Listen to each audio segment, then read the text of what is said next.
BNN tu lah kita cari tu. Dua tengah ni ya. Saya memang saya jaga sini. Ni page saya. Lepas tu search lah. Ini dulu saya tak dapat nak tengok.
Assalamualaikum warahmatullahi wabarakatuh.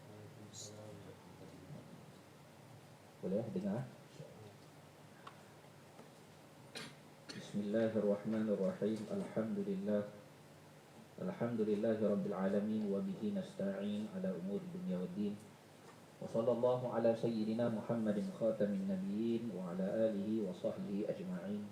Wa la hawla wa la quwwata illa billahil aliyyil azim. Rabbi shrah li sadri wa yassir li amri wahlul 'uqdatam min lisani yafqahu qawli. Subhanaka la ilma lana illa ma 'allamtana innaka antal alimul hakim. Amma ba'd.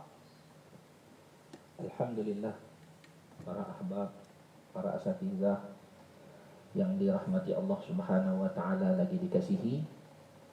Marilah sama-sama kita memanjat syukur ke hadirat Allah Subhanahu wa taala kerana begitu sempurna segala kurniaannya kepada kita, begitu berharga segala nikmat yang Allah beri pada kita.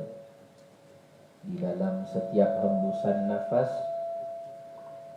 setiap detik kehidupan kita, tiada lain melainkan dia adalah kebaikan mutlak daripada Allah, kebaikan yang telah disempurnakan oleh Allah. Maka sebagai hamba,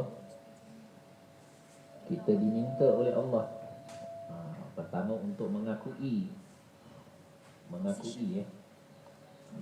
bahawa segala ini datang daripada Allah, bukan dari selainnya, dan langsung menggunakan yang Allah beri ini sebagai pinjaman yang sementara ini ke arah yang diredai Allah, jalan yang diterima, jalan yang diredai oleh Allah. Baik, kita muzakarah kita ya. Saya suka sebut nama muzakarah, senang. Kalau pengajian ni insya-Allah ada orang mengaji, yang mengajar tu awal-awal lagi dah kena tangkap. Kena tangkap dengan Allah Ta'ala. Tu yang paling perit. Maka kalau kita muzakarah ni, masing-masing mengharapkan kebaikan. Yang duduk atas pun harap kebaikan, yang duduk bawah pun harap kebaikan. Mudah-mudahan menjadi suatu kita kata gabungan keinginan yang baik, keinginan yang baik, itu yang kita cari je. Baik. Okey, jadi kitab yang kita nak muzakarah hari ni ialah kitab Riyadhus Shalihin. Kitab Riyadhus Shalihin, suatu kitab yang sebenarnya masyhur dalam kita kata di Malaysia, Indonesia, kan? Mungkin banyak kita dapat terjemahan ya? Tetapi harus kita perhalusi lagi sebenarnya apakah yang kita kata menjadi suatu permata yang ingin disampaikan oleh pengarang kitab ini. Itu yang kita nak bincangkan.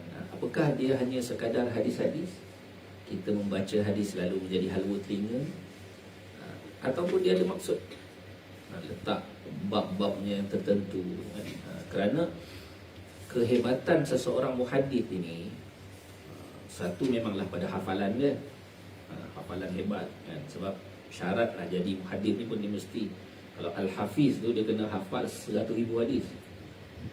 Kalau nak muhaddis ni mesti atas 300,000 hadis, mesti atas daripada tu.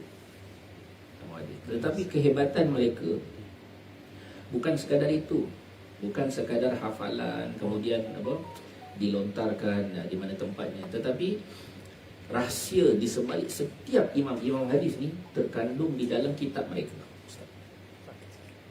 Dekat sikit. Yang ini ke? Yang atas. Yang ini. Kita cukup panjang tu ni. Okey.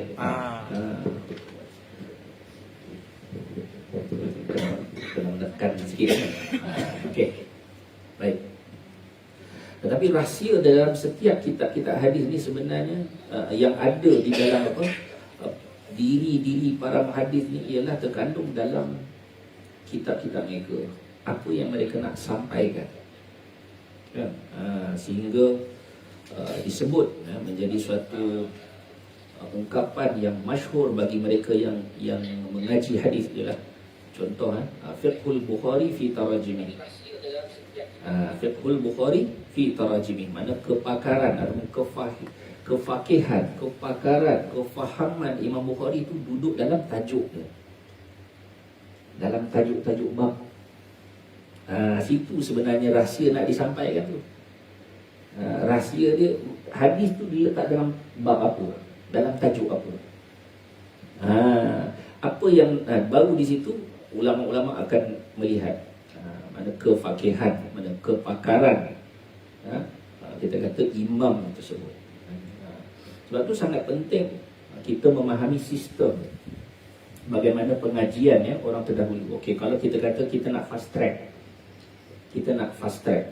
untuk mencapai satu standard lah, kita kata okey, kita nak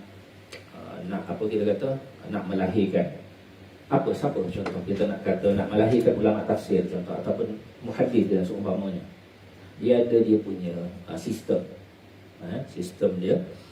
Okey, pada permulaan tentulah mereka ini diminta untuk mengaji fardu ain, semua orang tanpa kecuali.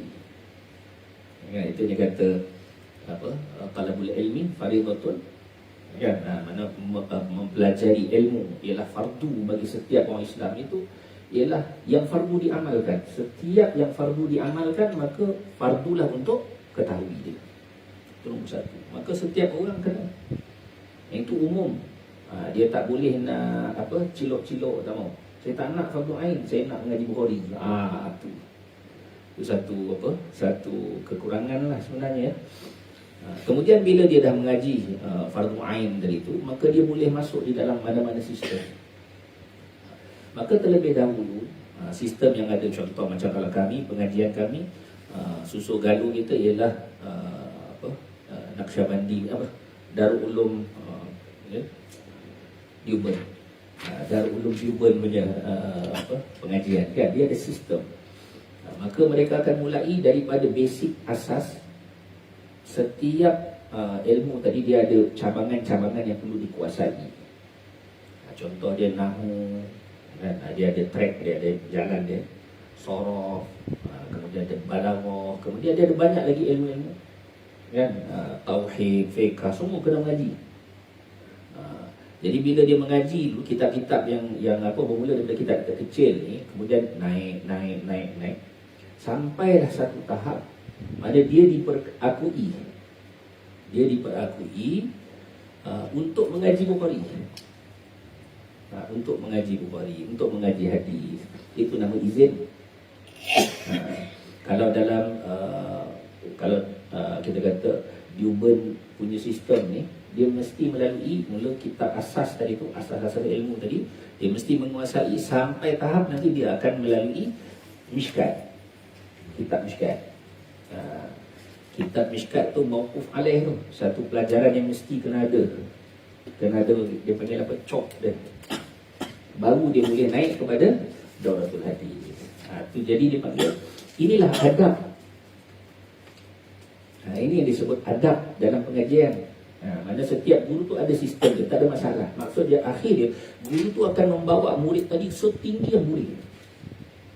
Kan? Kalau contoh dalam bidang ilmu, kita kata dalam bidang tafsir ke, dalam bidang hadis ke, mana setinggi yang boleh tu, mana guru tu akan bawa, tetapi mesti melalui dia punya adab dia. Bukan dengan hanya kita suka-suka kan, saya nak belajar Bukhari lah, tapi tak mengaji kita kata kitab tauhid, tak mengaji contohnya. Maka dia akan menimbulkan suatu bahaya di situ. Kalau kita balik kepada kita punya kata-kata awal tadi, kita kata fiqhul Bukhari fi tarajimi, mana kepakaran Imam Bukhari itu duduk dalam terjemahan. Apa maksud dia di situ? Lagi kita mahir dengan ilmu-ilmu alat ni, sebenarnya kita akan boleh kecapi lebih banyak kenikmatan daripada hadis tu. Nampak tak? Macam contohnya, kalau kita nak faham contoh mudah, macam satu orang dia terjun laut kan? Kalau kita tak ada persediaan, boleh terjun laut. Tiba-tiba kita lihat sini semua, jom terjun laut, tengah laut pula tu, bukan pantai, tengah laut masuk terus kan? Subhanallah, kita pun faham. Maka ada dia punya proses, dia belajar basic sehinggalah dia boleh masuk ke dalam laut tadi. Maka bila dia masuk, baru dia akan menikmati kan. Tengok ikan tu cantik, tengok batu karang cantik, betul tak? Tapi kalau tak ada asas, tak ada basic kan, dia masuk, kenapalah, nasib baik aku tak mati, nasib baik aku tak mati, tu silap-silap mati. Begitu. Sebenarnya bukan kita nak kata tidak baik, bukan, tetapi adab itu lebih utama. Baik. Jadi kita masuk sedikit sebelum kita masuk kitab, apa kita kata, kitab hadisnya, hadis permulaan atau bab yang pertama, kita baca sikit tentang tarjamah. Tarjamatul muallif. Siapa dia yang penyusun kitab ini? Sebab kita kata dengan mengetahui orang yang menyusun kitab itu, kita akan mendapat kebaikan daripada orang itu sebenarnya. Jadi siapa dia? Dalam yang PDF tu ada dapat tengok dekat muka surat 15 dalam PDF. 15 Tarjamatul Muallif. Muka surat 14. Muka surat 14 lepas tu 15. Ada Tarjamatul Muallif kan. Jadi kita baca sedikit perihal dia. Dan ini menjadi suatu kita kata apa, perkara yang kita akan tengoklah dalam hidup kita sebenarnya. Kita akan tengok dalam hidup kita, kita apa, bagaimana mereka ini yang disebut orang-orang yang hebat. Baik, nama dia siapa? Nama dia huwa Yahya ibn Sharaf ibn Murri ibn Hasan ibn Husain ibn Muhammad ibn Hizam Al-Syekhi Al-Imam Al-Allamah Muhyiddin Abu Zakaria An-Nawawi Ad-Dimashqi Al-Syafi'i. Nama dia ialah Yahya bin Sharaf bin Murri bin Hasan bin Husain bin Muhammad bin Hizam. Disebut Imam Nawawi. Imam Nawawi. Dilahirkan Wulida bi Nuwa. Mana dilahirkan di Nawa, satu nama tempat di apa, satu kita kata daerah atau tempat daripada Dimashq pada bulan Muharram tahun 631 Hijrah. Bapa dia satu orang soleh. Nama dia ialah tadi kan Syaraf kan, Yahya bin Syaraf. Salah satu orang yang soleh, ada perniagaan dia, ada kedai dia sendiri. Dan Syekh ni, mana Syekh Imam Nawawi ni, dia membesar dalam keadaan baik dan keadaan dia mastur, tertutup. Jadi bapa dia satu ketika ni nak cerita macam mana tola'ah, maknanya kemunculan, maknanya nampak kebaikan, kehebatan tu daripada kecil lagi. Sebab tu sebenarnya kalau kita dah mengaji, kita melihat mana-mana anak-anak kita yang punya kecerdasan yang sangat istimewa, harus kita cepat-cepat bagi pada agama. Kan? Punya kecerdasan yang luar biasa, punya kehebatan, kecenderungan yang luar biasa, kita kena bagi pada agama. Macam tu orang terdahulu. Sebab tu kita dengar nama hebat-hebat kan. Imam Nawawi, Imam Bukhari, Imam Syafi'i, itu semua orang yang hebat-hebat tu. Tengok ya. Jadi bapa beliau, yakni Syaraf tadi tu, dia berkata, jadi Yahya ni tidur dekat sebelah dia. Masa tu umur dia 7 tahun. 7 tahun lebih kurang. Pada malam 27 Ramadan. Pada malam 27 Ramadan. Tiba-tiba tengah-tengah malam, Yahya ni, Imam Nawawi lah, belum jadi imam lagi, anak kecil lagi, umur 7 tahun. Dia bangun dan tiba-tiba dia kata apa tengah malam, dia kata, wahai bapa, wahai ayah, dia kata, cahaya apa yang penuhi rumah kita? Kan? Cahaya apa yang penuhi rumah kita? Maka semua orang dalam rumah tu, mak dia, semua bangun. Semua terbangun. Tapi apa mereka kata? Kami tak tengok apa pun, gelap kan? Tapi Imam Nawawi tu kecil lagi, dia kata, apa ni? Cahaya apa ni? Rumah tu. Jadi sedangkan kami semua tengok, kami terjaga tengok, tak ada apa-apa, gelap, rumah gelap kan? Maka bapa dia berkata, aku tahulah itu tanda malam Lailatul Qadar. Itu tanda malam Lailatul Qadar. Itu antara perkara yang berlaku. Jadi satu riwayat yang disebut oleh Imam Subki di dalam kitab Tabaqat, dia kata apa? Ada satu orang syekh, nama syekh tu ialah Syekh Yasin ibn Yusuf Az-Zarkashi.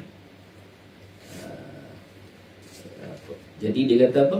Syekh Yasin ibn Yusuf Az-Zarkashi ni, dia kata, aku tengok Imam Nawawi masa kecil, masa anak lagi. Masa tu umur dia dalam 10 tahun. Di Nawa, nama tempat dia lah, tempat tinggal di Nawa tu. Dalam umur dia 10 tahun. Masa tu dia kata anak-anak, ramai budak-budak sama-sama dengan dia, ajak dia, paksa dia untuk main sama-sama. Panggil lah, Yahya, main lah, main dengan kita, main dengan kita. Jadi beliau ni lari, tak nak main. Dan dia menangis. Kenapa anak-anak yang lain mengajak dia bermain sama-sama? Dia rasa tak selesa. Dalam masa tu juga dia punya lidah sibuk mengulang Quran. Sibuk dia mengulang Quran. Maka masa itulah dia kata, Syekh Yasin ni kata, maka ketika itu terdetiklah dalam hati aku, timbullah dalam hati aku suka kepada dia. Dan ayah dia masa tu letakkan Imam Nawawi ni, Yahya ni, dekat kedai dia. Kalau tengok barang, kalau tengok kedai. Tapi dia kata Yahya ni, dia tidak disibukkan, mana penjualan beli, orang ajak orang nak tanya barang apa semua, benda tu tidak menghalang dia daripada Quran di lidah dia. Maka aku pun, ni Syekh Yasin ni kata, aku pun pergi kepada guru Imam Nawawi ni, guru Yahya ni yang mengajar Quran dia, dan aku sampaikan pesan kepada dia. Dia kata apa? Budak ni dia kata, akan diharap menjadi orang yang alim, paling alim di zaman dia, dan paling zuhud. Dia bukan sekadar alim, ini sebenarnya champion ni. Maknanya dia alim dan dia zuhud. Mana dia panggil zuhad, dia antara orang yang zuhud. Ini dunia akhirat dah berjaya dah ni, kan? Orang yang paling alim dan orang yang paling zuhud. Dan manusia akan mendapat banyak manfaat daripada anak ni. Maka guru dia, guru yang mengajar Quran tu, kalau kat Pakistan guru mengajar Quran ni dia panggil qari. Qari. Kalau kita sini qari ni mana orang baca Quran kan. Di sana di Pakistan, ustaz ni dia tak panggil ustaz. Dia tengok orang ni mengajar apa. Kalau orang ni mengajar Quran, dia akan panggil qari. Dia panggil qari sahab. Jadi bila orang orang panggil dia qari, kita dah tahu dah, oh dia ni yang mengajar Quran. Satu lagi, kalau yang mengajar, yang belajar habis sistem, dia kata sistem Newman tadi tu, dia orang akan panggil mulvi. Mulvi. Atas sikit dia panggil maulana. Jadi bila mana-mana ustaz yang disebut dengan mulvi ataupun maulana, jadi orang pun kalau nak tanya apa masalah akan tanya dia, bukan tanya qari tadi, walaupun nama dia ustaz kan. Jadi mana sistem tu, mana suasana bi'ah tu dah terbentuk seperti itu, sehingga mudah orang nak tanya masalah agama. Tiba-tiba kalau kita nak belajar Quran kan, cari qari sahab tadi, kerana dia punya fokus, dia alim, barangkali dia alim, tetapi fokus dia sibuk kepada Quran. Macam tu. Kadang-kadang yang mulvi pun sama, dia hafiz, tetapi dia punya fokus dia tumpuan daripada pengajian ilmu kitab. Macam tu. Jadi Syekh Yasin ni kata, aku pun dah sebut sebut perkara ni kepada gurunya Yahya tadi tu. Maka dia pun kata kepada aku, engkau ni ahli tukang tilik ke? Engkau tukang tilik ke? Maka aku cakap, tak, aku bukan tukang tilik, tapi aku merasakan ilham tu. Aku merasakan ilham itu Allah Ta'ala bagi ya. Maka macam itulah yang berlaku. Masa tu Imam Nawawi belum lagi balik pun, belum balik. Baik, kita ambil itu dia punya serutan sikit satu perjalanan dia untuk menuntut ilmu. Kita sambung dekat ni, kepribadian beliau. Kepribadian beliau. Jadi kenapa kita nak tahu kepribadian satu orang alim yang kita baca kitab dia, kan, yang kita belajar kitab dia? Kerana bila satu ni buku ni, kan, dia sebenarnya bukan buku tu, tapi rohani dia.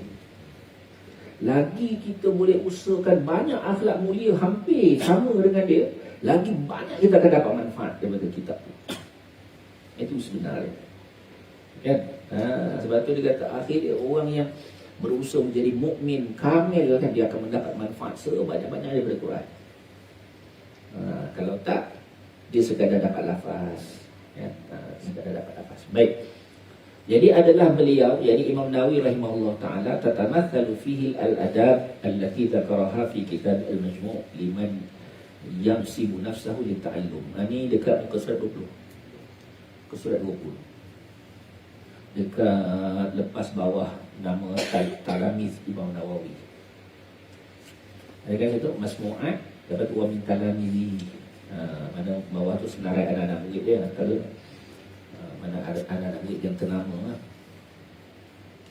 Jadi bawah tu, dekat perenggan bawah tu ditulis bahawa adalah beliau, yakni Imam Nawawi rahimahullah ta'ala, tatamathal fihi al-adab. Maknanya beliau berkepribadian, punya dipanggil adab yang beliau sebutkan di dalam kitab Majmu'. Itu kitab beliau sendiri, itu ada dalam diri dia.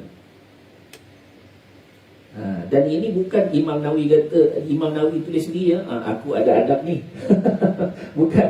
Tetapi maksud diperakui oleh ulama setempat dan juga mereka yang mengaji dengan dia.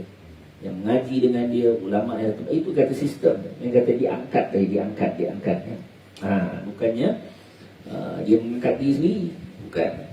Tapi dia angkat balik pada asal kita tadi kan. Sampai masa dia satu orang mengaji ilmu alat, mengaji sampailah guru dia kata okey boleh kamu mengaji. Tafsir kamu boleh. Dia diangkat ke mana? Untuk diizin.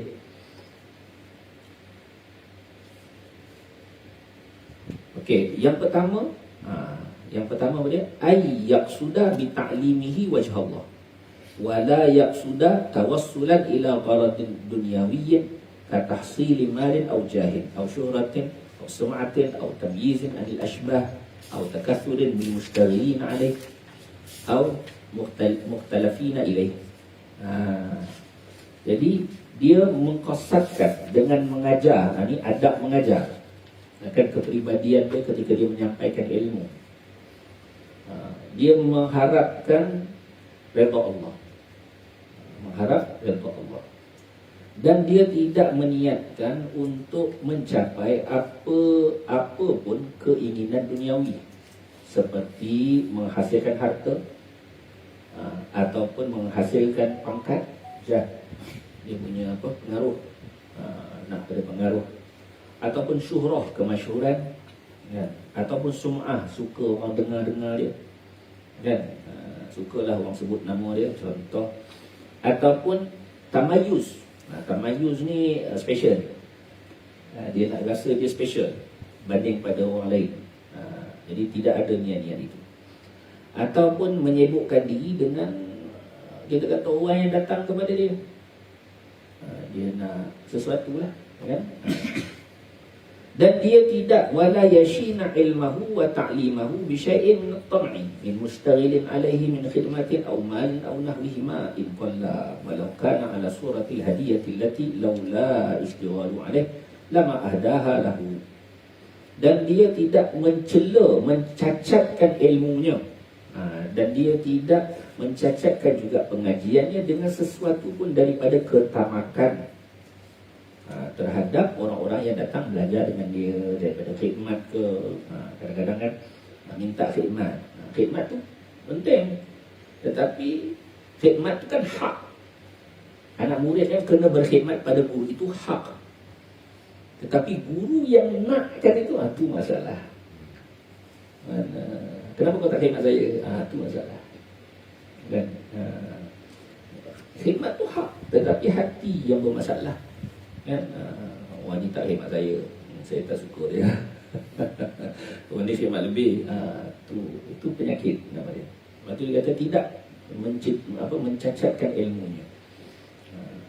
In qalla, walaupun sedikit, walaupun kadang-kadang dalam bentuk hadiah. Dia kata datangkan dalam bentuk hadiah. Hadiah bukan bagus sebenarnya, tetapi ke orang itu, karakter orang yang mengajar tadi. Ini kan maksudnya nak teguran kepada maksudnya yang mengajar. Yang belajar kena adab lagi tinggi, adab dia lagi besar. Allah Ta'ala ni pada dia. Yang kedua, ayat takhallaqa bil mahasin allati warada syar'u biha, bahawa dia bertakhalluk dengan segala kemuliaan yang dibawa oleh syariat. Apa perintah-perintah syariat diamalkan, tu bahasa mudah dia. Wahatha 'alaiha, dan syariat mendorong untuk melakukannya. Dia pun sibuk dengan itu, dengan akhlak-akhlaknya yang mulia dan kepribadian yang mendatangkan redha Allah. Apa dia? Minat tazahud fid dunya wa taqallul minha. Tazahud mana merasa hati yang rasa jauh daripada dunia, hati yang zuhud, meremehkan dunia, membuang dunia daripada hati, dan berkurang dengan mengambil kelazatan dunia, dan tidak memperdulikan dengan hilangnya dunia itu. Itu hati semua. Wasakha, dermawan, jud, mana apa? Pemurah, makarimul akhlak, akhlak yang mulia, wa talaqatil wajhi, dan muka yang kita apa? Talaqah ni muka yang apa? Berseri, manis, mana depan orang, kan? Maksudnya antara orang yang sibuk hati dia dengan Allah Ta'ala, cari redha Allah hidup dia, antara kepribadian dia disebut oleh para guru ialah depan orang dia mesti muka dia ceria, mesti manis muka. Tapi bila sendirian, masa itulah dia kena sedih. Kan, nak sedih ke, nak menangis ke, nak muram ke, masa sendiri. Bukan depan orang yang muram kan, depan orang muram. Kenapa ni? Susah, boleh saya tolong? Bukan. Tapi depan orang dia ceria. Kan, tunjukkan. Sampai orang nak tolong lagi. Bukan depan aku nak tolong. Nampak? Mana akhlak dia tu dah menunjukkan dia tak perlukan daripada manusia. Dan bersifat sabar, bersifat sabar halim. Mana halim ni menanggung beban. Menanggung beban ni sifat mulia, ya Allah. Sebab orang mana suka nafsu, mana suka tanggung beban kan. Ya. Dan bersentiasa berterusan dengan wara', khusyuk, tenang, wasakinati wal waqar wat tawadhu', merendah diri, wal iqlal minal maz'i, dan mengurangkan daripada senda gurau, dan sentiasa mulazamah dengan adab asy-syar'i, baik yang zahir baik yang batin. Adab yang zahir dan yang batin. Ini antara pesanan Imam Nawawi ditulis dalam kitab Majmu'. Dan yang ketiga, al-hadru minal hasad. Jadi maknanya siapa-siapa yang nak meraih rohani yang hebat ni,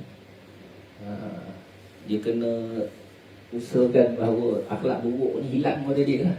Ya. Yang ketiga, al-hadru minal hasadi wal riya' wal i'jab wa ihtiqarin nas wa in kanu dunahu bidarajatin. Maknanya berwaspada atau menjauhi daripada sifat hasad, dengki, dan riya', mana apa? Menunjuk-nunjuk, wal i'jab, ujub ni rasa apa? Heran dengan diri dia sendiri. Heran dengan diri sendiri. Kenapa aku tak ada apa-apa pun? Dia masalah tu. Kan? Kenapa dia tak boleh buat? Saya boleh buat. Lainlah. I'jab, wahtiqarin nas, dan merendahkan orang ramai, merendahkan orang lain, walaupun mereka itu adalah lebih rendah kedudukan mereka. Mana kedudukan ini kan berbeza-beza, tetapi dia tidak menghina. Jangan menghina. Jadi di sini disebut bagaimana Imam Nawawi rahmatullah alaih punya pegangan untuk menghindari akhlak-akhlak buruk tu. Wa tariquhu fi nafil hasad ay ya'lama anna hikmatullah ta'ala iqtadat ja'ala hadha al-fadli fi hadha al-insani fala yata'arrad wala yakrahu maqtadat kul hikmatu. Tu dia cara dia. Jadi kaedah ataupun cara yang Imam Nawawi rahmatullah alaih kita kata terbentuk dalam menafikan hasad, macam mana cara nak buang hasad ni, bahawa dia mengetahui hikmah Allah Ta'ala, bahawasanya hikmah Allah Ta'ala kita kata apa, menuntut suatu kemuliaan. Mana ada sesuatu yang Allah beri kepada orang ni yang menyebabkan orang ni mulia. Itu kata hikmah tu. Mana ada suatu hikmah, ada suatu benda, satu perkara, nilai, kita tak tahu, tapi Allah beri pada seseorang itu yang menyebabkan orang tadi mendapat suatu kemuliaan. Maka tidak patut, tidak layak untuk dia masuk campur dalam perkara itu, hikmah tadi itu. Dan dia tidak layak untuk membenci perkara hikmah yang Allah beri dia tadi. Jadi di situ hilanglah hasad tadi itu, kan? Dan jalan beliau pada menafikan riya, mana nak menunjuk-nunjuk, bahawa dia mengetahui bahawa seluruh makhluk itu ayya'lama annal khalqa la yanfa'unahu wa la yadurrunahu haqiqatan, bahawa makhluk itu tidak mampu memberi manfaat kepada mereka dan tidak mampu memberi manfaat kepada dirinya dan tidak mampu memberi mudarat pada dirinya. Maka apa faedah untuk tunjuk pada orang? Kan? Kita tunjuk pada orang tu supaya nanti orang tu puji aku, bagi duit dia, kan? Contoh. Tapi kalau pada hakikatnya satu orang tu sendiri memang yakin bahawa makhluk ini tidak ada yang memberi manfaat dan mudarat, maka apa lagi dia nak menunjuk pada orang tu? Tak ada apa. Kan? Maka dia tidak akan menyibukkan diri dengan mura'at, mana menjaga urusan mereka. Lalu dia akan sibuk, dia akan meletihkan dirinya dan memudaratkan agamanya, dan hilanglah amalannya, dan dia menanggung kemurkaan Allah, hilang redha Allah. Wa tariqu fi nafil ujub, perjalanan Imam Nawawi dalam membuang ujub. Macam mana? Ujub ni daripada ijab, kelebihan. Setiap kelebihan boleh membawa ujub. Lebih harta, lebih tahta, lebih apa pun. Kan kita baru belajar kitab apa? Kitab apa? Urur. Perkataan hari itu min hari ini dan selama-lamanya. Urur. Nampak? Jadi ijab. Macam mana jadi Imam Nawawi itu antara dia punya perjalanan. Dia kata apa? Bahawa ayya'lama annal ilma fadlun minallahi ta'ala wa ma'ahu 'ariyatun fa inna lillahi ma akhadha wa lahu ma a'ta wa kullu syai'in indahu bi ajalin musamma. Fa yanbaghi an la yu'jaba bi syai'in wa la lam yakhtari'hu wa laysa malikan lahu wa la huwa 'ala yakinin min dawamihi. Najib dia mencakap. Dia kata bahawa ilmu itu kurniaan Allah. Satu, kurniaan. Dan bersamanya ilmu itu dengan dirinya itu adalah pinjaman. Bukannya kekal, bukannya apa kita kata mesti saya punya. Kan? Ada satu orang imam dulu. Satu orang imam masa kami mengaji Tirmizi, akan keluar satu nama dalam, kalau dalam kitab Bukhari tak ada, dalam Tirmizi. Dalam Tirmizi akan keluar satu nama. Nama ni orang panggil dia Ibnul Lahi'ah. Ibnul Lahi'ah. Jadi Ibnul Lahi'ah ni memang terkenal lah, masyhur lah. Kalau lah nama dia datang dalam sanad, dhaif sanad tu. Ibnul Lahi'ah.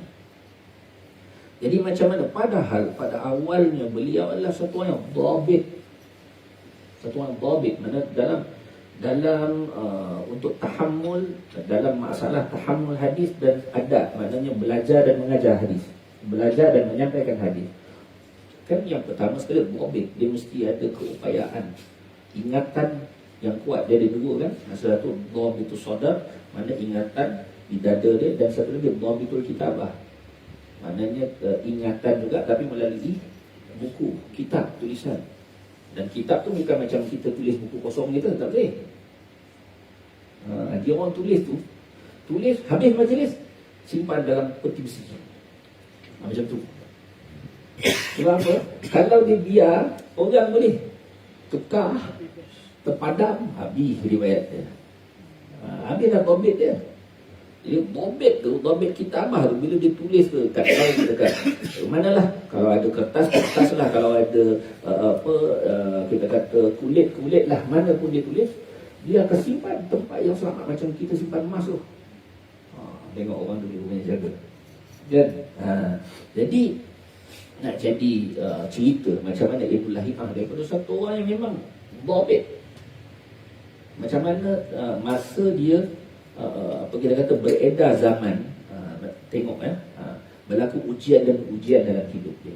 Maka pertama kali yang berlaku pada dia, simpanan kitab dia terbakar. Simpanan tempat dia tulis hadis-hadis yang dia belajar terbakar. Allahu Akbar. Itu Allah Ta'ala punya, masing-masing kita tak ada hikmah kan, terbakar. Jadi bila terbakar, hilang. Dan sebelum ni dia kalau menyampaikan mesti daripada tulisan. Jadi tak ada masalah. Dia dalam kondisi yang sangat kita kata sahih. Kan? Maka bila hilang tulisan dari tu, terbakar tu, dia mula menyampaikan daripada ingatan dia. Okey lagi, masih okey. Sebab apa? Dia dah belajar lama dan dah menyampaikan pun lama, tak ada masalah. Kan? Masih lagi. Dia ada ingatan dia lagi. Tapi nak lama pula lepas tu, tak lama pula lepas tu, dengan kehendak Allah Ta'ala, dia naik dia punya kenderaan dia, tiba jatuh kepala dia, jadi berlupa. Mulalah dia mula riwayat salah. Jadi nama dia jadi orang yang dhaif terus. Padahal mungkin riwayat yang didengar tu mungkin sebelum masa dia sihat, masa dia. Tapi bila nama dia muncul, dhaif. Kan? Itu kisah. Itu yang kata pinjaman tu. Kan? Pinjaman. Jadi milik Allah. Milik Allah apa yang ia ambil, milik Allah juga apa yang dia beri. Dan setiap sesuatu itu ada masa-masa yang tertentu, muqaddar. Dia termasuk ilmu. Lepas tu dia tidak, ketika diberi ilmu, maka hati dia penuh adab dengan Allah, tidak menjadikan dia ujub. Dia tahu ini pinjaman saja. Macam orang kalau dia tahu dia kaya tu sebab pinjam, dia ada malu. Kalau orang kata, kau orang kaya, ada malu. Kecuali dia tak tahu malu kan. Oh ya, saya kaya. Padahal pinjam kan. Tu memang tak tahu malu kan. Tapi masa kita sebut kan, orang kata tu dia ni orang kaya kan. Tapi masa kalau dia dengar tu, dia tahu dia tu pinjam kan. Kalau tak pinjam tak ada. Dia pun malu. Jangan sebab. Dia tahu pinjaman. Kalau tak mengaku kan. Maka selayaknya tidaklah dia berasa ujub dengan sesuatu yang ia bukan ia yang menghasilkannya sendiri, bukan. Ini ilmu itu bukan dia, tapi daripada Allah. Dan dia pula bukan malik. Dan dia pula tidak yakin apakah Allah mengizinkan ilmu itu terus sama dengan dia. Kan? Dan antara adab, jadi perjalanan beliau dalam menafikan sifat meremehkan manusia. Dia beradab dengan apa yang Allah Ta'ala telah berikan kepada kita, dengan perintah Allah kepada kita, beradab dengan perintah Allah kepada kita. Apa dia firman Allah? Fala tuzakku anfusakum huwa a'lamu biman ittaqa. Janganlah kamu memuji atau membersihkan dirimu, sedangkan mana Allah Ta'ala dialah yang terlebih mengetahui siapa yang bertakwa. Firman Allah Ta'ala lagi, inna akramakum indallahi atqakum. Sesungguhnya yang paling mulia di kalangan kamu di sisi Allah ialah orang yang paling bertakwa. Jadi ayat itu menjadikan kita hormat kepada semua makhluk Allah, bukan menjadikan kita hina orang. Dia ada juga orang baca ni, tapi dia terbalik.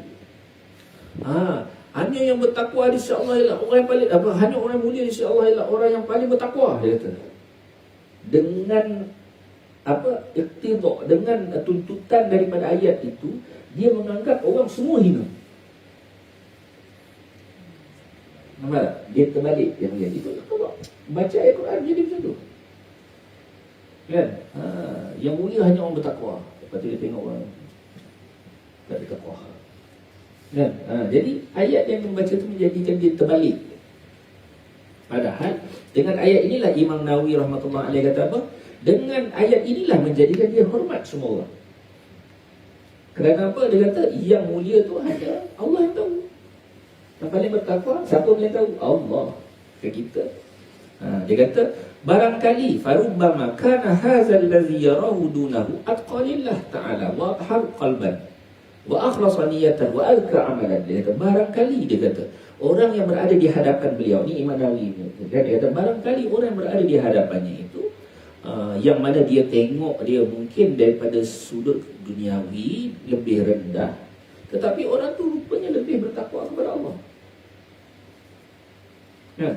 Contoh dia orang miskin, dia sabar, dia takwa kepada Allah. Kan? Dia tak mampu sabar kalau dia tak ada takwa. Kan? Dan barangkali orang ini hatinya lebih bersih, barangkali orang ini hatinya lebih ikhlas dan amalannya lebih mulia, lebih azkar, lebih suci. Itu antara perjalanan Imam Nawawi rahmatullah alaih. Dan yang keempat, dawamu muraqabatihi lillah. Kenapa saya bacakan poin-poin ini? Sebab ini antara tajuk-tajuk ni dalam kitab ni.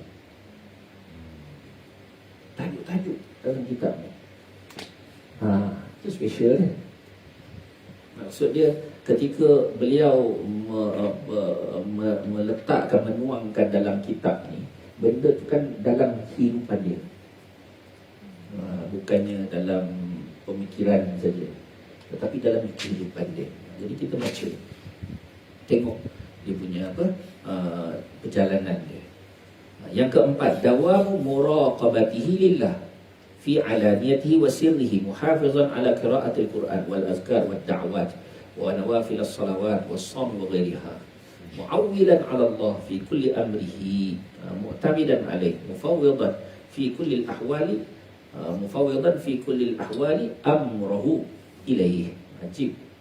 Maknanya berterusan muraqabah dia dengan Allah, merasai bahawa Allah Ta'ala mengawasi dia, sama ada berhadapan manusia ataupun bersendirian, dalam keadaan muhafiz, mana dalam keadaan menjaga bacaan Quran. Yang mana kan lengkap ni, orang ni lengkap, dan dengan zikir, doa, dan semayang-semayang sunat, puasa dan seumpamanya, dalam keadaan menyerahkan segala urusan dia kepada Allah. Mana kan dia, kan kalau kita dah belajar ni hebat ni, sebab ada orang dia beramal lalu dia bertawakal atas amal dia, kan? Dia beramal lalu dia berpegang, kan aku dah amal ni, kan aku dah amal ni, hilang amal tu dia pening, aku dah amal lagi ni, pening, dia sakit. Tapi maknanya orang ni Allah Ta'ala dah beri dia amal tu, tapi hati dia tu dengan Allah Ta'ala beri. Ini kami ni hebat ni, ya. Yang kelima, Allah ayastamirra mujtahidan fil ishtighal bil ilmi qira'atan, kita baca letih macam mana hidup dia, qira'atan wa iqra'in, qira'atan wa iqra'an wa mutala'atan wa ta'liqan wa mubahathatan wa muzakaratan wa tasnifan wa la yastankiffa min at-ta'allumi mimman huwa dunahu fi sinnin aw nasabin aw dinin aw fi ilmin akhar, bal yahrusu 'ala al-fa'idati mimman kanat indahu wa in kana dunahu fi jami'i hadha, wa yanbaghi alla yamna'u irtifa'u mansabihi wa syuhratihi min istifadatin ma la ya'rifuhu. Faqad kana kathirun min as-salafi yastafiduna min talamidatihim ma laysa indahum. Ajib. Apa dia kata? Bahawa berterusan bermujahadah di dalam kesibukan dia dengan ilmu, sama ada membaca atau mengajar, kan? Mujahadah dia kat situ, mutalaah ke, buat ta'liq ke, buat pembahas ke, atau muzakarah ke, atau mengarang kitab ke, dan tidak terhalang daripada menuntut ilmu kepada orang yang lebih rendah daripadanya, daripada sudut usia. Ajib. Ini didapatikan tuan-tuan guru, kadang-kadang dia datang dalam majlis, ya Allah, yang mengajarkan lebih muda. Ini akhlak dia, mana tidak terhenti, tidak terhalang dia daripada mempelajari, daripada mimman huwa dunahu, daripada orang yang daripada satu sisi, satu sudut lebih rendah, maknanya daripada sudut umur ke, ataupun sudut nasab ke, ataupun sudut agama sekalipun, ataupun pada ilmu yang lain. Mana ilmu yang lain dia rendah, tapi ilmu dia tinggi, maka dia akan sanggup untuk belajar. Bahkan begitu tamak, yahrus, haris, mana begitu tamak di atas faedah tersebut daripada orang yang beliau mempelajari daripada orang yang ada di sisinya faedah itu, walaupun daripada sudut yang lain orang tadi adalah lebih kurang. Dia kata, dan selayaknya sayugia bahawa tidak terhalang, tidaklah menghalanginya oleh ketinggian nasab, mansab, kedudukan, ataupun kemasyhuran, daripada mengambil faedah benda yang dia tak tahu. Contoh dia, kalau kita rasa kadang-kadang kita mulia, kan, menyebabkan kita tak mampu, kita tak pergi belajar. Kita dah tahu dah benda tu, kita tahu, kan? Kita dah tahu dah benda tu, kita tak tahu, tapi disebabkan kita rasa kita mulia, kita tak pergi belajar, maka rugilah. Dia kata, padahal dia kata, faqad kanat, maka sesungguhnya ramai daripada salafus soleh, orang terdahulu, mereka mengambil faedah daripada murid-murid mereka, ilmu yang mereka tak ada dan tak ada di sisi mereka.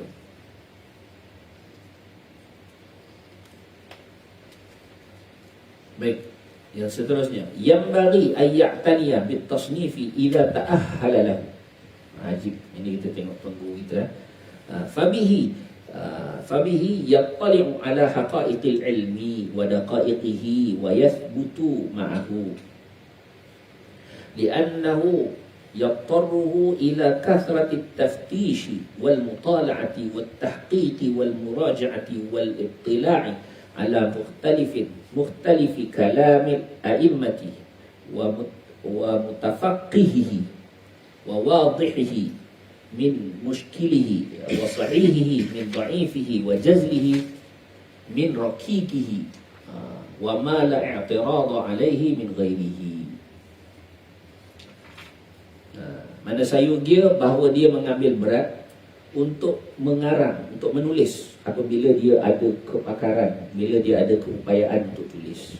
Nanti kita tengok kan, Syekh kan, tulis ya. Tulis di buku. Nampak tak? Tulis kitab, dia keluar. Dia ada kemahiran untuk tulis. Macam kita yang tak ada, nanti dulu belajar lagi ya. Maka dengannya akan muncullah, kita kata apa? Dia akan dapat mengintai, dia akan dapat ittilak, mana dia dapat kan satu benda, contoh bila dia tidak dia tidak mula asah dia punya bakat tu, dia tak nampak. Tapi bila dia mula, dia akan nampak. Dia akan nampak hakikat ilmu dan kehalusan ilmu, dan akan ilmu akan menjadi tetap bersama dengan dia. Sebab tu ada satu madrasah tahfiz dekat, bukan satu madrasah lah, bahkan ada sistem pengajian tahfiz di belah-belah Afrika sana. Dia punya sistem tahfiz dia lah menulis. Maknanya nak diketahui pakar tak pakar, satu orang tu ingat tak ingat, dia tulis. Dia bukan baca kan. Baca tu satu perkara kan, nak baca pun boleh jadi apa kita kata, boleh jadi ingat tak ingat kan. Tapi kadang-kadang tulis pun silap kan, baca. Tapi orang ni kepakaran dia ialah menulis. Dia menjadikan tulisan itu sebagai dia punya simbol kan. Jadi ada juga antara guru guru yang mana kita jumpa yang memang dia menghafal dengan cara menulis. Salah seorang dia almarhum Tuan Guru Ustaz Abdul Rauf, yang baru meninggal berapa bulan sudah. Dia punya ingatan, dia tak dapat menghafal, dia tak boleh, tak boleh menghafal. Kalau kawan-kawan lain dalam kelas yang menghafal, memang tak ingat. Tapi satu cara dia dapat dengan menulis. Jadi dia dapat dua faedah. Pertama, dia dapat ingat macam orang biasa dapat ingat. Yang kedua, tulisan dia memang jadi luar biasa kan? Tulisan dia jadi cantik, dia boleh cepat, dia boleh banyak faedah dia dari situ. Itu dia banyak menulis.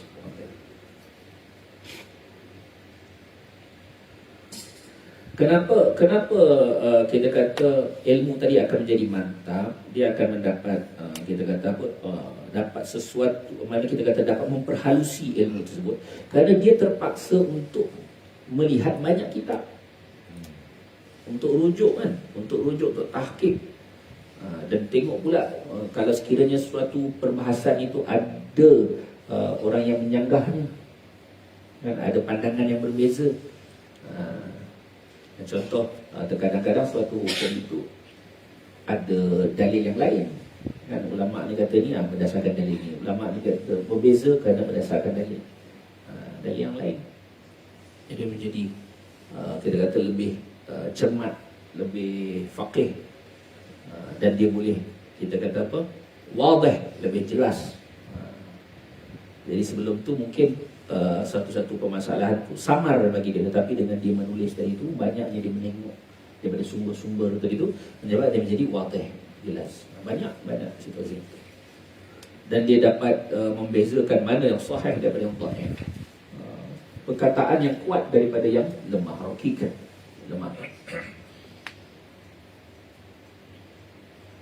Dan diberi peringatan, berwaspada dengan sejauh-jauh waspada sehabis-habis waspada daripada mula untuk mengarang kalau dia bukan ahli. Tu kesanan tu. Kalau dia bukan ahli, jangan mengarang dulu. Kenapa? Kerana demikian itu akan memberi mudarat pada agamanya, ilmunya dan maruahnya.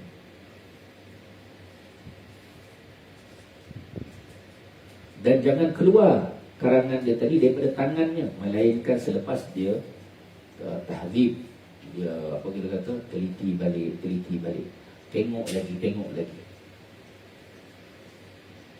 Dan dia memelihara di dalam penulisannya itu agar kita kata ibarat yang jelas, yang mudah, dan ijaz maknanya simple, ringkas, tetapi ghairal mukhil, tetapi tidak mencacatkan makna. Kadang ada tu ringkas sangat tapi makna tak faham.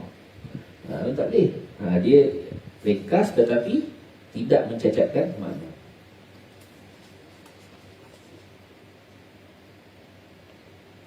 Dan bagi yang menulis ni, wal yatafarraq, mana hendaklah dia menetapkan ataupun dia kata menyampaikan suatu tajuk-tajuk yang kehadapan, mana yang kita kata apa, menjadi pedoman. Contoh dalam kitab ni, contoh dia akan letak sebelum, contoh dalam dia karang kitab, apa tujuan, jadi diletak di depan. Dia punya kaedah ke, dia punya cara penulisan ke, ataupun kita kata apa tujuan daripada penulisan dia, sehingga orang baca tu orang nampak tu apa tujuan kan, apa tujuan, tujuan, lepas tu guide kan. Kalau nota kaki awal itu boleh juga tu kan, sinopsis boleh. Maksudnya kita tulis tu orang boleh rujuk, faham.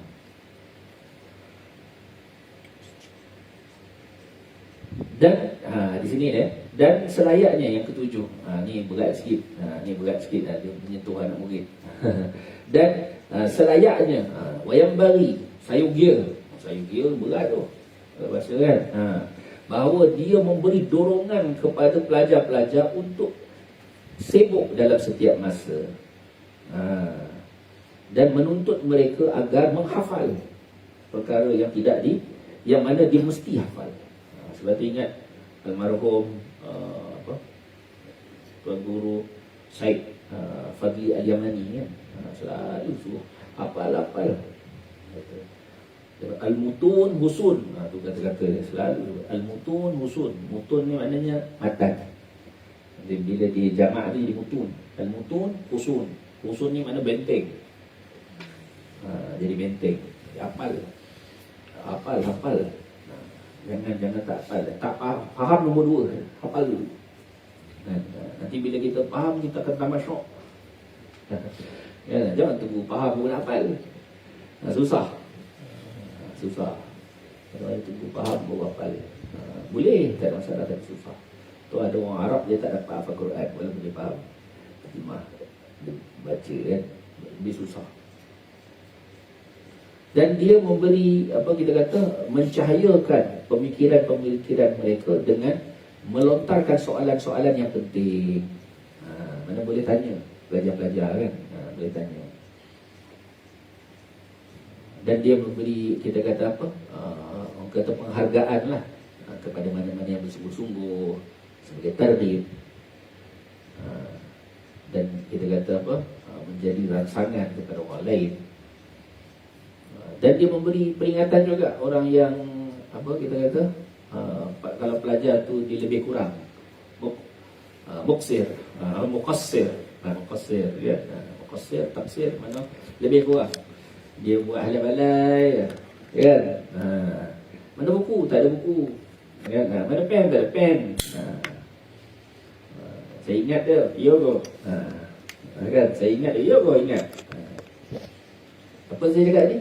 2 minit dah tak ingat dah. Ya Allah, subhanallah. Jadi kena. Tanpa menjadikan, tetapi bukanlah kita kata teguran tadi ghairul munaffir, mana tidak menjadikan orang itu jauh, bukanlah teguran tu tegur kita kata sampai jadi kata buruk ke lah, bukan.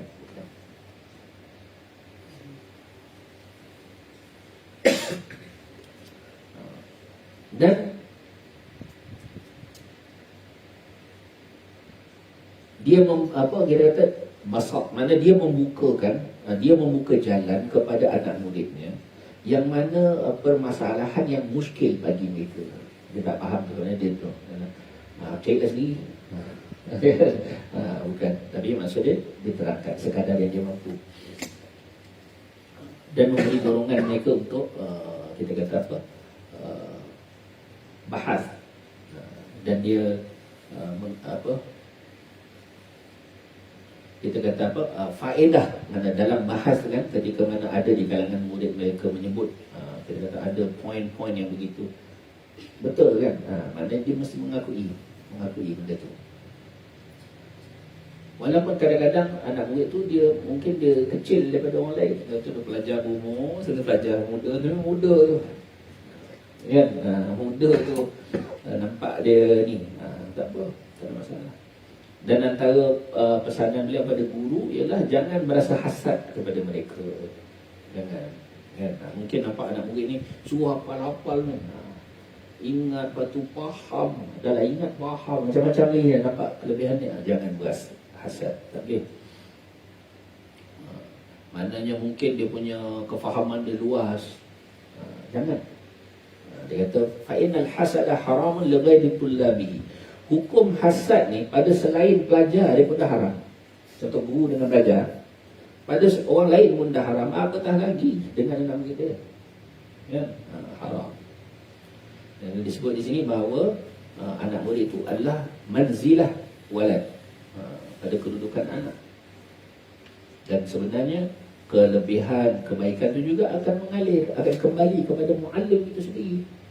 Karena orang tu beramal dia dapat, kita kata jadi ulama besar, pahala tu semua dapat ke kita. Sebab tu ada guru kan, dia menyebut apa dia kata,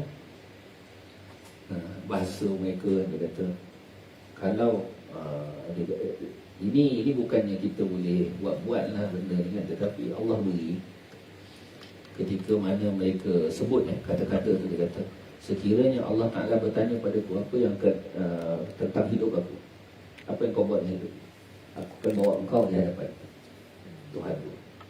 Dia menyebut i'tiraf. Dan aku akan bawa kamu, anak murid aku, aku akan bawa dia tunjuk kepada Allah. I'tiraf, itu namanya i'tiraf. Guru tu i'tiraf. Kan, nak begitu kan guru tu punya kasih luar biasa pada anak murid dia.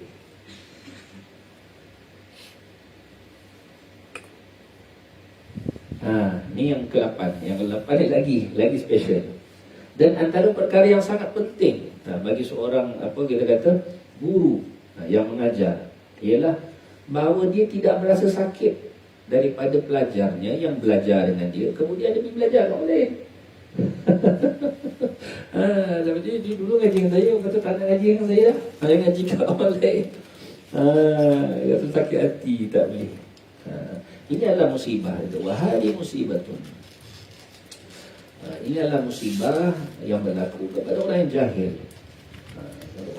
Dan kerana rosaknya niat. Dan itu adalah sejelas-jelas dalil bahawa dia tidak bermaksud untuk mencari redha Allah dengan mengajar. Wallahu a'lam. Kita masuk lagi mukaddimah. Cerita tentang sikitlah tentang Imam Nawawi rahimahullah taala, agar kita mendapat kita kata rembesan curahan daripada beliau kan, dengan menteladani akhlak mulia. Jadi muqaddimatul muallif rahimahullahu taala. Bismillahirrahmanirrahim. Ini muka surat 31. Ada tak dalam PDF tu? Muka surat 31. Okay. Jadi dalam mukaddimah ni penting. Sebab barulah kita jelas kenapa kitab ni dibuat kan. Kalau tak kita tu ni untuk hadis sahih lah. Bagi orang yang kata hadis sahih untuk hadis sahih lah. Itu adalah ada maksud. Alhamdulillahil wahidil qahhar al-azizil ghaffar mukawwirul lail 'ala an-nahar kawiril laili 'ala an-nahar tazkiratan li ulil qulub wal absar wa tafsiratan li dzawil albab wal i'tibar. Segala puji bagi Allah yang Maha Esa, Maha Tunggal, Maha Perkasa, lagi Maha Pengampun, yang membolak-balik, yang memusingkan, yang memutarkan malam ke atas siang, sebagai peringatan bagi orang yang punya hati dan pandangan, sebagai pencerahan, tafsirah bagi orang yang punya albab, hati dan i'tibar. Alladhi ayqadha min khalqihi man istafahu fazahhadahum fi hadhihi dar, yang telah menjagakan daripada makhluknya, di kalangan makhluknya, orang yang dipilih oleh Allah, maka Allah menjadikannya zuhud terhadap kehidupan dunia. Itu pujian dia. Dia dah awal-awal dah mention lah, dia panggil bara'atul istihlal dalam ilmu balaghah. Dan bara'atul istihlal, bara'atul istihlal ni maksud dia ketika mana suatu pengarang itu dia nak menyampaikan suatu kitab dia tu, awal-awal tu dia dah ada letak macam bau-bau dia dah, bau-bau dia dah letak dia punya ni kan, macam ki-ki dah, dah ada dah tanda-tanda. Nampak? Itu awal-awal dia letak dah. Mana Allah yang menjagakan di kalangan makhluknya itu sesiapa yang terpilih, lalu Allah menjadikan mereka zuhud pada kehidupan dunia. Ini kan sebenarnya siapa yang nak dapat Riyadhus Shalihin ni kena zuhud lah. Maknanya itu. Dan menyibukkan mereka dengan muraqabah. Awal-awal dia dah sebut dah. Allah yang menyibukkan, syaghalahum bi muraqabatihi wa idamatil afkar. Allah Ta'ala menyibukkan mereka dengan muraqabah dan apa kita kata, meneruskan, menjadikan fikiran mereka berterusan. Wa mulazamatil ibti'as wal ibtikar. Mana mulazamah, mana sentiasa jaga dan sentiasa ingat. Wa waffaqahum lid-da'bi fi ta'atih, dan memberi taufik kepada mereka atas urusan untuk taat, wa ta'ahhubi lidaril qarar, dan bersedia untuk kehidupan akhirat, negeri yang kekal. Wal hadri mimma yusqituhu wa yujibu daral bawar, dan berwaspada, mana Allah menjadikan dia berwaspada daripada perkara yang menjadikan kemurkaan Allah, yang menimbulkan kemurkaan Allah dan mewajibkan neraka. Walhamdulillah. Wal muhafazatu ala dhalika ma'a taghayyuril ahwali wal atwar. Ini awal-awal lah. Mana dan memelihara atas perkara tersebut. Maknanya kata dari mulazamah, zuhud, syughul, sibuk dengan muraqabah, sentiasa berfikir. Ini sebenarnya semua nama-nama bab. Nama-nama bab dalam kitab beliau awal. Dan apa, sentiasa di dalam taat, bersedia untuk apa, kehidupan akhirat, dan menjauhi larangan Allah, bersama berubahnya ahwal, keadaan-keadaan masa. Ahmaduhu ablagha hamdin wa azkahu wa ashmulahu wa ashmalahu wa anmahu wa ashhadu an la ilaha illallah al-barru al-karim الرؤوف الرحيم وأشهد أن محمدا عبده ورسوله وحبيبه وخليله الهادي إلى صراط مستقيم والداعي إلى دين قويم. Aku memuji Allah dengan sehabis-habis pujian, sebersih-bersihnya, sesumulnya, apa kita kata, seluas-luasnya, sebesar-besarnya. Dan aku bersaksi bahawa tidak ada Tuhan melainkan Allah, yang maha baik, maha karim, maha penyayang, maha pengasih. Dan aku bersaksi bahawa Nabi Muhammad SAW adalah hamba-Nya dan Rasul-Nya, kekasih-Nya dan Khalil, teman karib, teman rapat, Al-Hadi, dan memberi petunjuk kepada jalan yang lurus, wa da'ila din qawim, dan yang menyeru kepada agama yang kokoh. Salawatullah wassalamu alaihi wa ala sa'irin nabiyyin wa ali kullin wa sa'iris salihin. Amma ba'd. Faqad qala Allah Ta'ala. Jadi Imam Nawawi rahmatullah alaihi pun dalam kitab-kitab beliau, semua bab dia akan mula dengan ayat Quran dulu. Semua akan mula dengan ayat Quran dulu. Wa ma khalaqtul jinna wal insa illa liya'budun. Ini kita belum masuk bab lagi bab mukadimah Dan tidaklah aku ciptakan jin dan manusia melainkan untuk menyembah, liya'budun, mengabdi diri. Kalau dalam tafsir illa liya'rifun, untuk mengenal Allah dan mengabdi diri kepada Allah. Ma uridu minhum min rizqin wa ma uridu ay yut'imun. Tidak aku kehendaki daripada mereka sembarang rezeki, walau sedikit pun. Itu ayat, itu kelebihan nakirah. Daripada sedikit, daripada rezeki walau sedikit pun. Allah Ta'ala tak mahu pada kita. Dan tidak aku kehendaki bahawa mereka memberi makan kepadaku. Wa hadha tasrihun bi annahum khuliqu lil ibadah. Ini adalah penjelasan bahawa mereka itu dicipta untuk beribadah kepada Allah. Haqqa alaihim al-i'tina'u bima khuliqu lahu wal i'radu an huzuzid dunya bizahadah. Maka hak ke atas manusia ini bahawa sentiasa mengambil berat dengan tujuan mereka itu diciptakan dan berpaling daripada bahagian dunia. Macam mana berpaling dengan dunia tu? Dengan zuhud. Bukan berpaling dengan dunia saja. Bukan. Ya kan? Kan? Itu dia. Kita tengok kat situ kan. Kenapa tu? Kita tengok dunia kan? Bukan. Tapi hati Allah Ta'ala tengok kan? Kadang muka macam ni, hati penuh dengan Allah. Allah yang tahu kan? Semoga Allah maafkan kita. Itulah Allah Ta'ala kata, aku maafkan kamu banyak. Wa'yafu an katsir. Allah maafkan. Fa'innaha darun nafadin la mahallu ikhladin. Kerana dunia itu adalah bumi atau dar. Dar ni rumah yang akan binasa, tempat yang akan binasa, bukannya tempat yang kekal. Wa murakkabu aburin. Murakkabu ni mana? Markab, sorry. Markabu aburin. Markab ni mana? Tunggangan. Tunggangan untuk melintas. La manzilah kubur. Bukannya tempat yang kekal, bukan rumah kekal. Wa masyra'u infisamin. Dan jalan yang terputus. La mautina dawamin. Bukannya negeri, watan yang selama-lamanya. Falihada kana al-aiqazu min ahliha humul ubbad. Kerana inilah bahawa yang berjaga di kalangan penghuni dunia ini ialah abid. Ialah abid. Wa aqalun nas fiha humuz zuhad. Orang yang paling berakal ialah orang yang zuhud.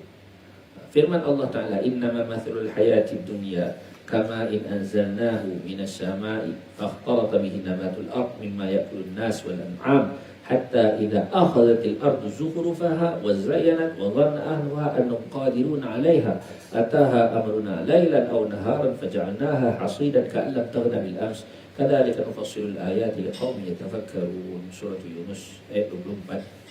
Hanya saja perumpamaan dunia itu, kehidupan dunia itu seperti air yang kami turunkannya daripada langit. Maka bercampurlah mana di bumi menjadi tumbuhan daripada yang dimakan oleh manusia dan binatang. Sehingga apabila telah mulalah bumi itu menunjukkan perhiasannya, sampai dah berbuah, sampai dah apa kita kata, buat tanaman menjadi, buat bangunan meriah, kan? Semua jadi semua. Bisnes mantap. Tiba-tiba kan bisnes pun naik. Orang naik carta je ni di dunia. Kan? Nampak semua tu zukhrufaha. Dunia telah menzahirkan dia punya perhiasan. Masa tu sini wazayyanat, mana dunia tu dah, kita kata apa, kalau kita kata wanita tu dah dipakai barang kemas dia semua, cantik lah kan. Maka wazanna ahluha, sinilah masalah. maka menyangkalah penghuninya, menyangkalah tuan tubuh, penghuninya, bahawa mereka berkuasa atasnya. Inilah mula iskal, masalah terbesar di sini. Benar tak ada masalah, dunia nak hias letak dia kan? Dunia hias itu dia punya perjalanan. Masalah besar ialah ketika mana penghuninya itu mereka rasa mereka mampu. Okay, nanti kita jumpa dalam hadis hadis 21 kot. Macam mana cerita Sayyidina Malik Ka'ab bin Malik radhiyallahu anhu ketika dia sebut aku mampu. Itu dia special, dia ada bab, dia ada satu cerita best dia kasi. Itu rahsia dia. Dia cerita rahsia umur dalam hati aku, dalam hati aku, dalam hati aku. Dan bukan dia je cerita, Allah Ta'ala cerita apa yang dalam hati dia. Itu cerita Ka'ab. Dari sini. Jadi penghuni habis bateri kita ni. Satu dah habis.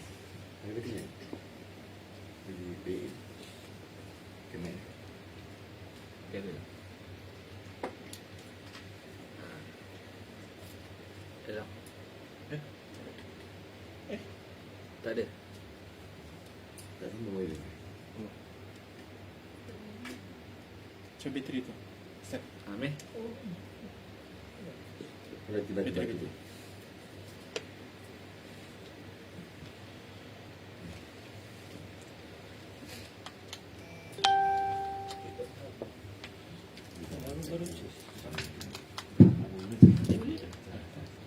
Pakai ni.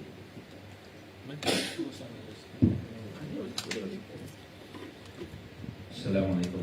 Okey. Tak payah pergi. Mati ya. Okey. Baik. Maka menyangkalah penghuninya itu bahawa mereka berkuasa di atasnya. Ini ujian.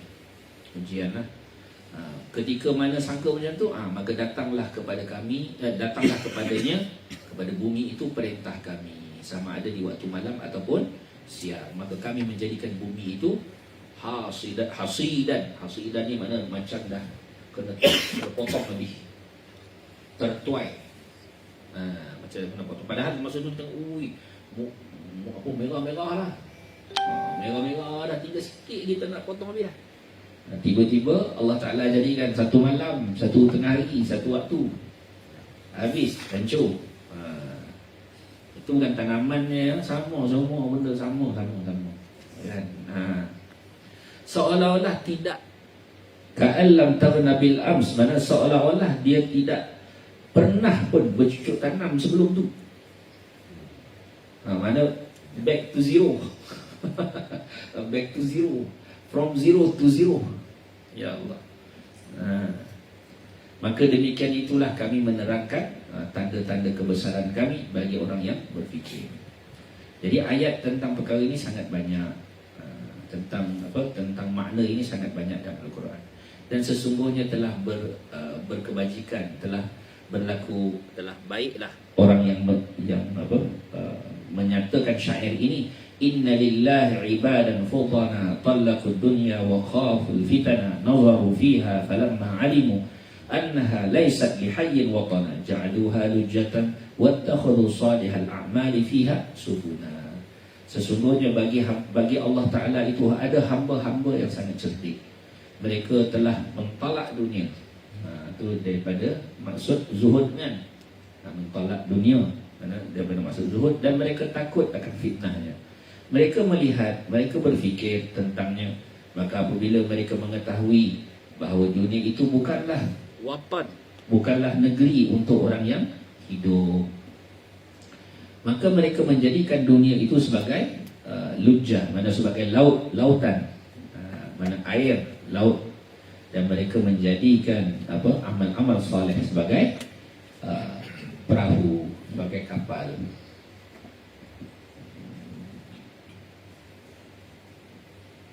Dan demikian itulah fa idza kana haluha ma wasaftuhu wa haluna wa ma khuliqna lahu ma qaddamtuhu fahaqqun 'alal mukallafi ay yadhhaba bi nafsi madhhabal akhyar. Maka apabila keadaan dunia ini macam yang aku sebut tadi, dia tiba-tiba je kan, dia datang sementara, dia akan hilang, dia bukan tempat yang kekal. Dan keadaan kita dan tujuan apa yang kita diciptakan, seperti mana yang aku beritahu tadi, maka hak ke atas mukallaf bahawa dia mesti membawa dirinya kepada perjalanan orang-orang yang mulia. Wa yasluku maslaka ulil nuha wal absar. Dia berjalan pada jalan orang yang bijak. Ulil nuha mana orang yang punya otak, punya pemikiran, pandangan bijak. Wa yata'ahhabu lima asyartu ilaih, dan dia membuat persediaan terhadap apa yang aku telah sebutkan tadi, aku telah isyarahkan tadi. Wa yahtamu bima nabbahtu alaih, dan dia memberi ihtimam, mana dia memberi perhatian dengan apa yang telah aku beri tambih tadi, beri peringatan tadi. Wa aswabu tariqin lahu fi dhalik wa arsyadu ma yaslukuhu min al-masalik at-ta'addub lima sahha an nabiyina sayyidil mursalin sayyidil awwalin wal akhirin wa akramis sabiqin wal lahiqin salawatullah wa salamu alaihi wa ala sayyidin nabiyyin. Maka jalan yang paling lurus pada demikian itu, kita kata jalan yang paling mendapat petunjuk daripada segala jalan ialah beradab dengan apa yang dibawa oleh Nabi kita, Nabi sallallahu alaihi wasallam. Itulah nak bagi tahu, itulah tujuannya beradab dengan apa yang Nabi bawa tadi itu. Mana mengambil apa yang Nabi ucapkan tadi itu, Nabi sampaikan tadi itu daripada Al-Quran dan juga hadis sebagai kita punya kepribadian kita, adabul hayat, ya, ta'addub.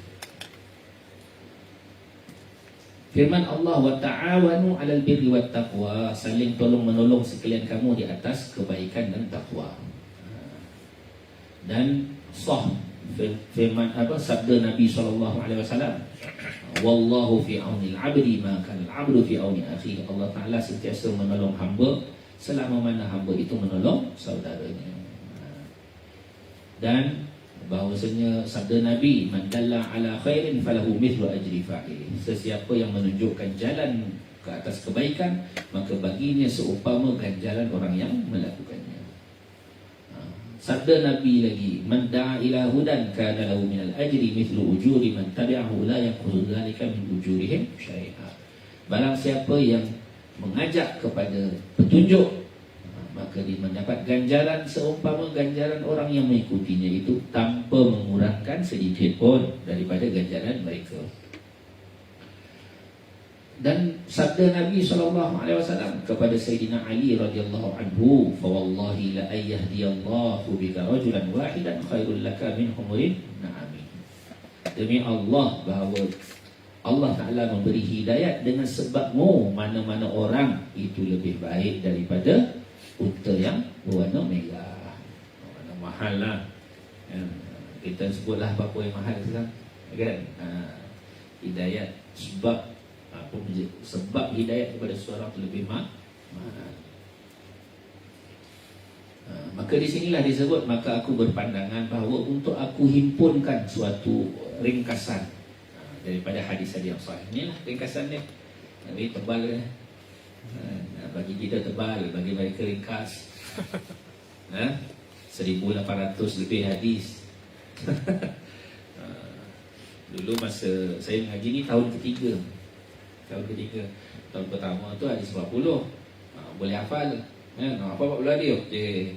Tahun kedua tu kita baca Zadul Talibin tu. Zadul Talibin tu ada potongan-potongan hadis lah, dalam 300 lebih. Okey, masuk ni tak boleh.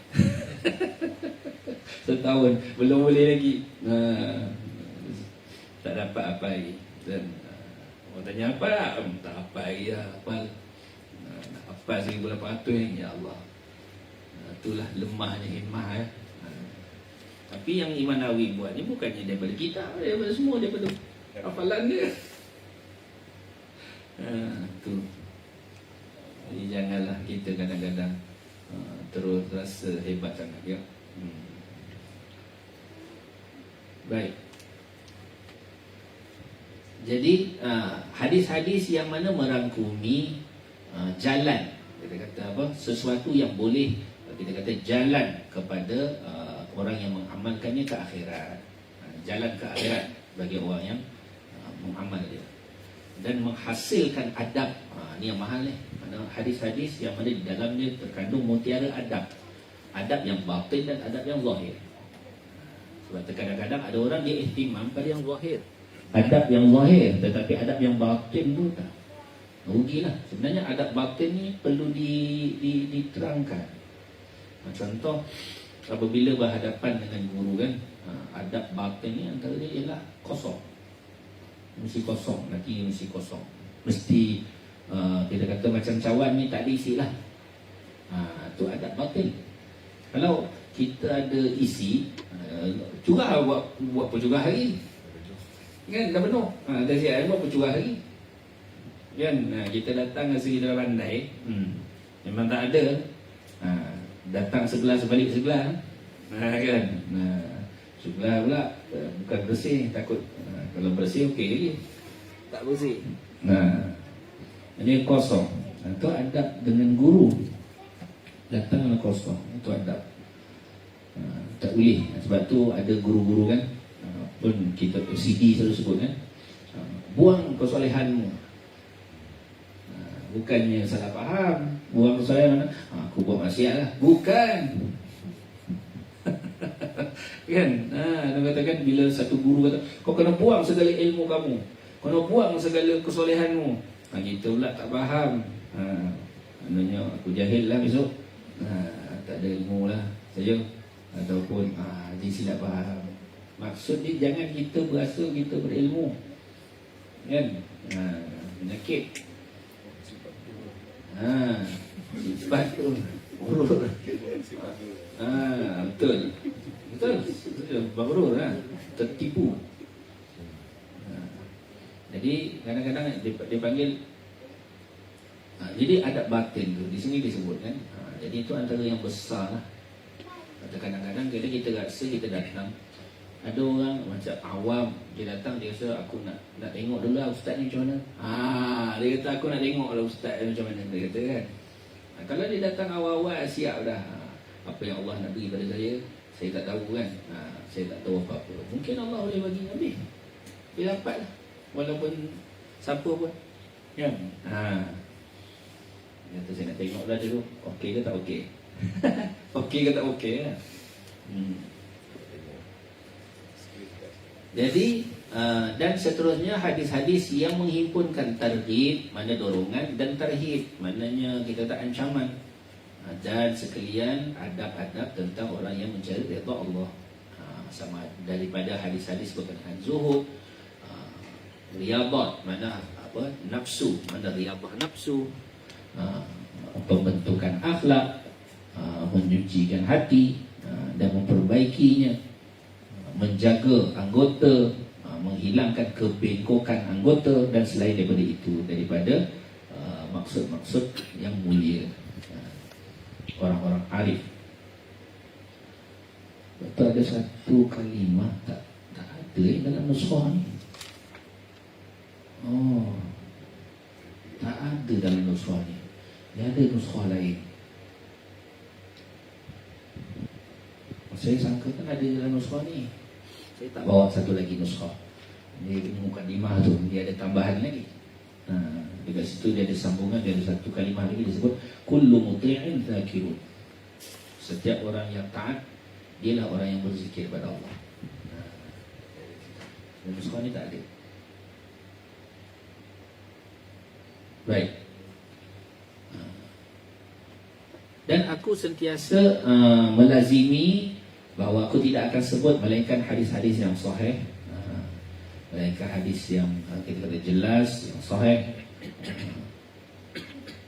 yang mudah, mana yang diidhafatkan, yang disandarkan kepada kitab sahih masyhurah. Dan aku akan mulakan bab-bab dengan ayat Quran, ayat-ayat yang mulia.